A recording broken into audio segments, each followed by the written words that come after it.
Viva Voz, com Vera Magalhães.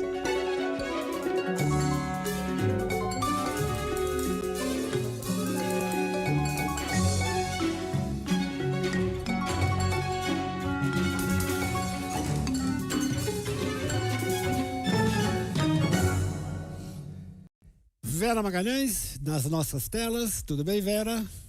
Oi, Sardenberg, tudo bem? Boa tarde para você, para Cássia, para os ouvintes e também para quem nos assiste. Boa tarde, Vera. No conjunto aqui do Sistema Globo, a Vera Magalhães foi escalada ontem para acompanhar o debate de São Paulo. É sobre esse debate que você vai nos falar, Vera. Exato, eu e os demais colunistas do Globo acompanhamos em tempo real o debate, fizemos comentários ali no site do jornal, também demos notas para o desempenho dos candidatos. Sardenberg, era um debate, como a gente vinha falando aqui no Viva Voz, muito aguardado, né, pelas campanhas, justamente pelo caráter ali atípico dessa eleição, em que chegam 3 candidatos bem embolados, com algumas mudanças de última hora aí, inclusive na posição em que eles aparecem num triplo empate nas pesquisas. O Datafolha de ontem trouxe pela primeira vez o candidato do PSOL, Guilherme Boulos, numericamente à frente, e Ricardo Nunes e Pablo Marçal empatados numericamente, mesmo com um percentual ali que configura um empate técnico na margem de erro, mas com o candidato do PRTB numa leve ascensão, e o candidato do MDB, o prefeito, num ali declínio também muito leve dentro da margem de erro nos últimos dias. Então, isso configura um quadro de incerteza quanto a quem vai ao segundo turno, mas de muito temor em relação às armas que restam para esses poucos dias da disputa, até que os eleitores cheguem à urna efetivamente. Por quê? Porque acabou o tempo de TV, não tem mais propaganda, não pode mais impulsionamento nas redes sociais, então agora prevalece campanha de rua e campanha nas redes sociais, aquela orgânica, em que você só posta e isso chega só para os seus seguidores e para quem mais o algoritmo determinar, sem que você possa pagar para atingir determinados públicos. Então isso favorece quem já tem um engajamento natural, quem já tem um engajamento orgânico de antes da própria campanha. Então, portanto, favorece o Pablo Marçal. No debate de ontem, ficou clara ali a estratégia de cada um, né? E o prefeito Ricardo Nunes demonstrou ter ido para o debate bastante abalado por esses dados da pesquisa Datafolha que mostram uma ascensão do Marçal em cima, principalmente, do eleitorado bolsonarista, né? Os dois disputam, em tese, o mesmo eleitor, aquele eleitor de direita, eleitor conservador, público evangélico, masculino, e ali com algumas variações quanto ao perfil socioeconômico desse eleitor de um e de outro, mas, a rigor, aquele eleitor que chancelou o Jair Bolsonaro em 2022, e que agora está dividido entre os dois candidatos, mas com Pablo Marçal crescendo nesse eleitorado, o que aumenta as chances de que ele esteja efetivamente no segundo turno. O Nunes acusou muito golpe, o tempo inteiro muito nervoso, muito tenso, reclamando das perguntas, reclamando de ser muito atacado, de haver uma união de todos contra ele.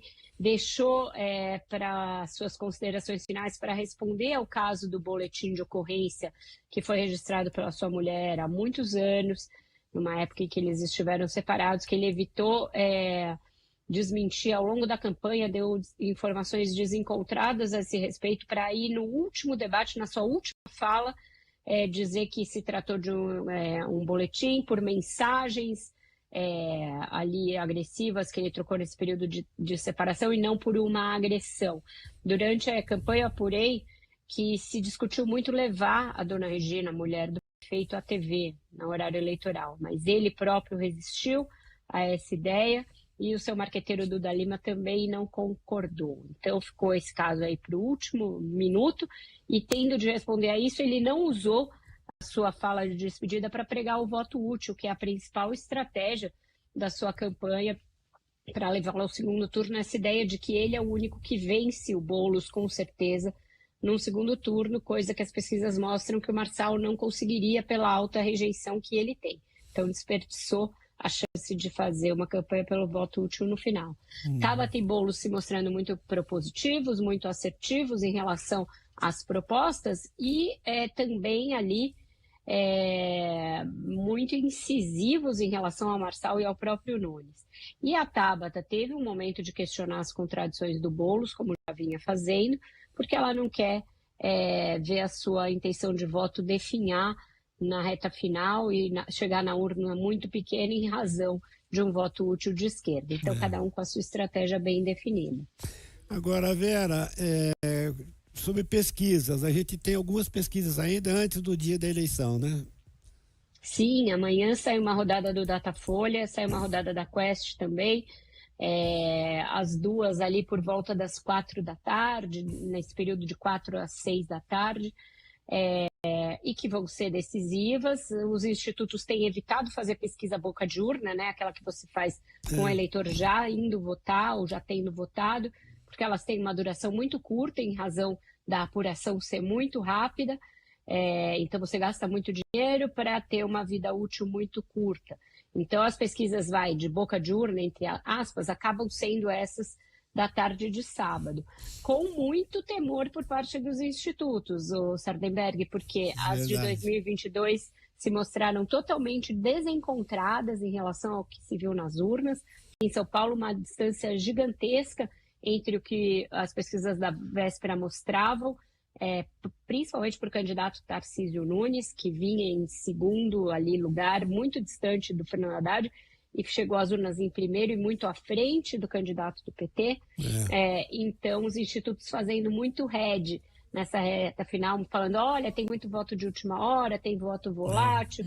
Então, a gente está vendo aí uns ajustes de discurso e de procedimento para evitar uma surpresa como aquela de 22, ninguém descarta.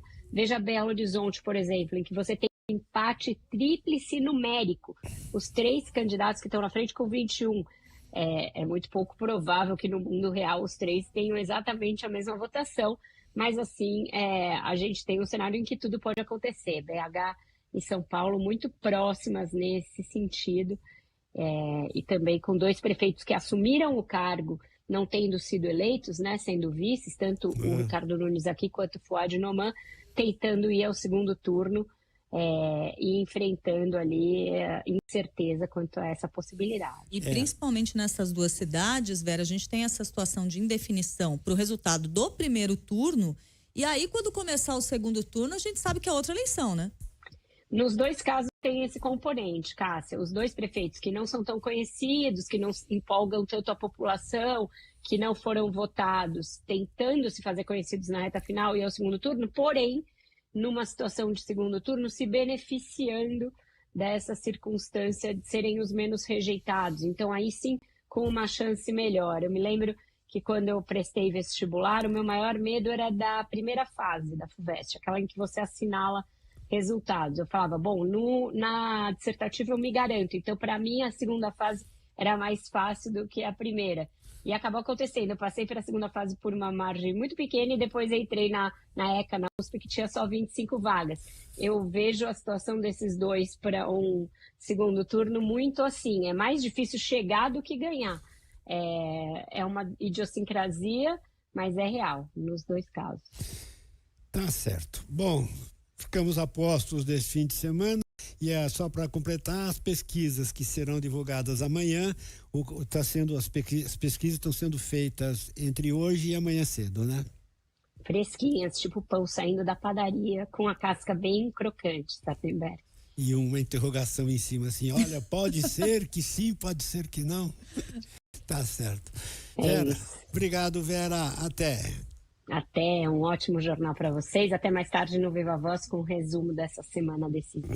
Até mais.